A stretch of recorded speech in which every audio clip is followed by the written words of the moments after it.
তোমার কর্মজীবনের দুই একটা ঘটনা বলো। কর্মজীবনের ঘটনা, আচ্ছা একটা ঘটনা বলি। আমি তখন এইচপিসিতে ফিনান্স ম্যানেজার। আমি চেক মানে বিল পাস করি, চেক সই করি। আমার মানে ফুল পাওয়ার চেক সই করার। তো একদিন দুইটা কন্ট্রাক্টর এসছে এসামিস, আর ওইখানে mostly all the my account staff were Assamese. একজন বোধহয় ছিল বাঙালি, একজন না দুজন বাঙালি, আর all Assamese. The contractor he is also an Assamese. তো ওরা দুইজন এসছে, ওদের সঙ্গে মোস্ট প্রবেবলি ছিল, আগ্নেয়াস্ত্র ছিল। এসে I was alone in the room, they closed the doors. Then they asked me for their payments. Then I told them, yes, I can pay you, but let me take the permission of senior general manager. So I just lifted the receiver of the phone. Then they did not allow me to speak to the GM. Then what to do? Then I told them, you see, I do not write the check myself. Let me call my cashier.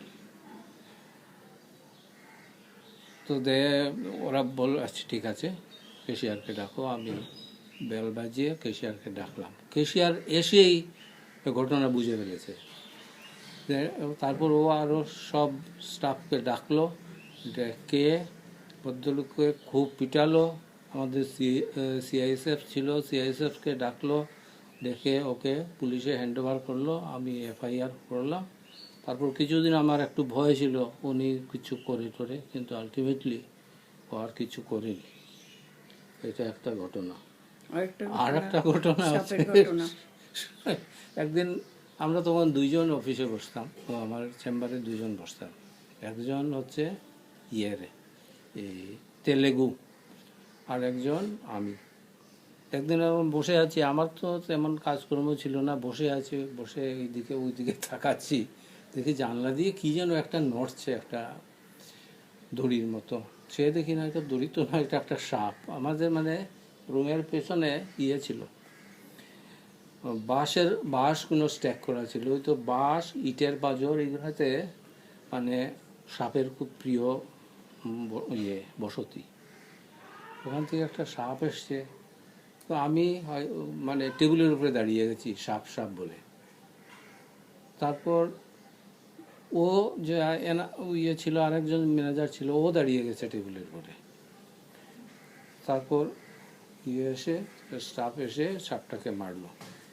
তা আমি ওই জিজ্ঞেস করলাম যে তুমি টেবিলের উপরে দাঁড়ালে কেন? ও বলছে, না আমি তো কিছু বুঝিনি, যে তুমি দাঁড়িয়েছো তাই আমিও দাঁড়িয়ে গেছি। এগুলো ব্যাপার। আর কি? আর তোমার যে অডিটের একটা ঘটনা বলো। অডিটের ঘটনা, অডিটে মানে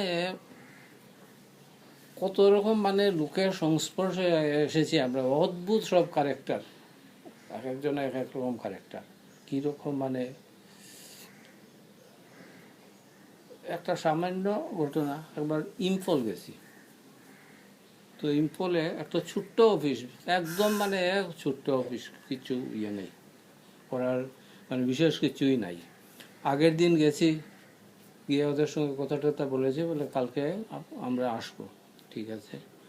পরদিন অফিসও গেছি, কেউ নেই, অফিস তালা বন্ধ, একটা লোকও নেই, সব মানে গেছে। মানে ভয়ে অফিস টফিস বন্ধ করে পালিয়ে গেছে।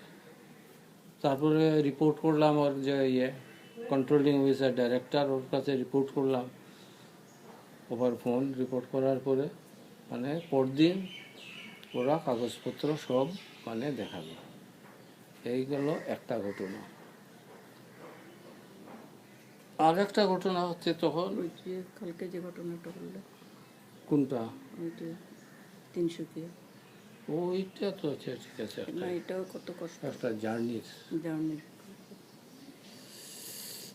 বলে যাও, বলে যাও।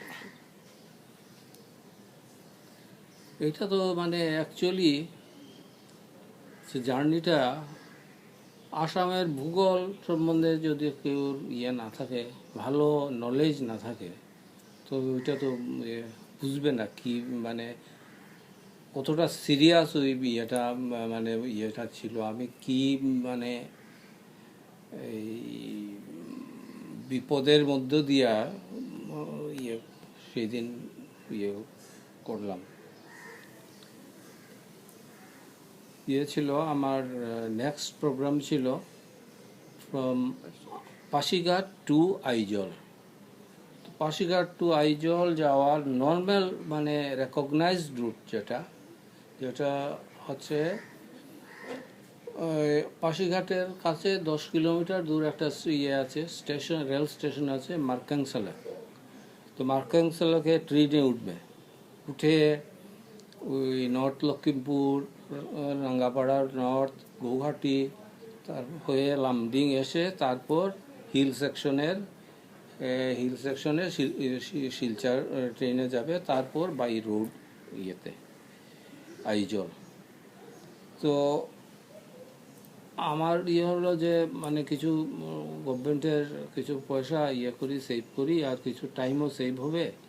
আমি এই রেল রুট না নিয়ে আমি ভাবলাম যে ব্রহ্মপুত্র ক্রস করে, পাশিঘাটে ব্রহ্মপুত্র ক্রস করে আমি ডিব্রুগড় চলে যাব।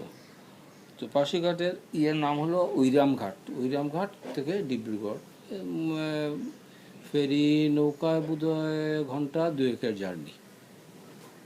আচ্ছা, তো জার্নি যেদিন করব সেই দিন সকালবেলা এসে লোকে এই যে অফিস অডিট করতাম ওই অফিসের লোকে খবর দিল এসে যে আজকে ফেরি নাই, কাজেই আজকে যাওয়া হচ্ছে না।